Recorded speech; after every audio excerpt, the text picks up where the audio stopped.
been let to fail. Because for those of us who have made a career of public life, a vocation of politics, this may well be a personal tragedy, but the real tragedy is for our people. And that tragedy is that they see those whom they trusted with office and leadership fail them by making politics irrelevant, by treating the Chamber of Dáil Éireann, the forum of the elected representatives, as an inconvenience, a place to be avoided, and the last place to appear to face up to the truth of their failures.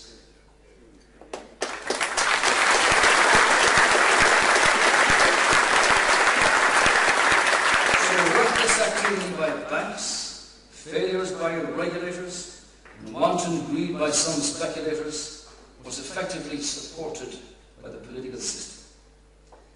This week, the front page of the Financial Times carried a picture of a rogue banker in France who was jailed for 5 years and fined €4.9 billion because he acted recklessly without the knowledge of his board of directors.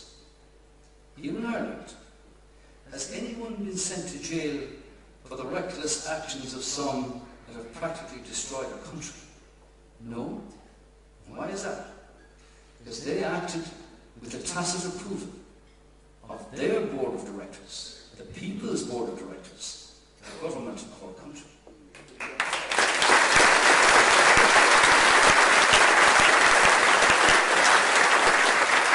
Gross unfairness of what has gone on for the last 13 years that has damaged the political system immensely.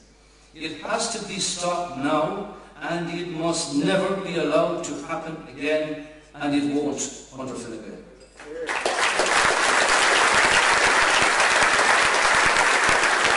It's always a good view that you can never turn away from a crisis, and we must face this one head on.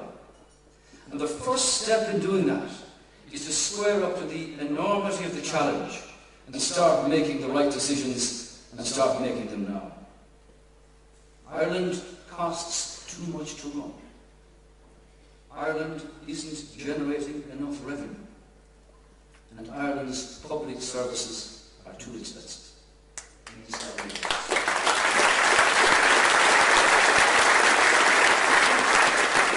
The first decision needed here is the immediate election of a new government with a strong mandate, a clear agenda, and a credible plan to sort out this crisis.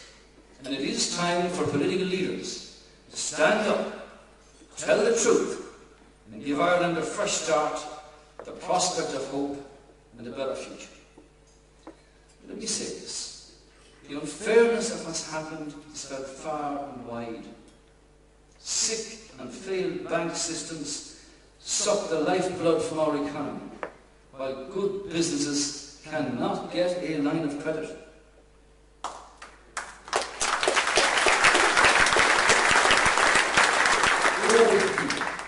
Old people, sick people, and our most vulnerable, it's epitomised this week by all those cystic fibrosis sufferers.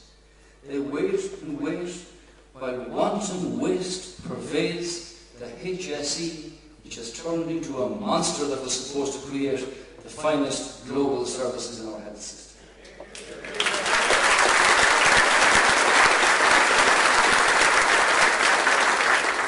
People face the prospect of losing their children to forced emigration because there is no plan to invest in jobs and in their children's future.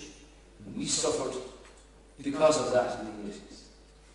450,000 people are on the live registry because the government is incapable of putting together a coherent plan to deal with that fact. And when you look at all these truths, you come to a depressing conclusion that in so many ways Ireland is not working. In so many ways and in so many walks of life, our country is not performing. So after 13 years of this, 13 long years of Fianna Fáil government, I want to spell out a very simple message. And it is a message of hope. It's a message for our young, and a message for our parents and our older citizens. And that message is very simple. It's now time to rebuild. It's time to rebuild Ireland.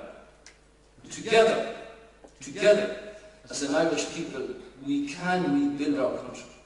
I know this is a huge task, but I also know that together we will succeed in what we have to do. We will rebuild our banking system. We will rebuild our public finances. We will rebuild our public services. We will rebuild our economy.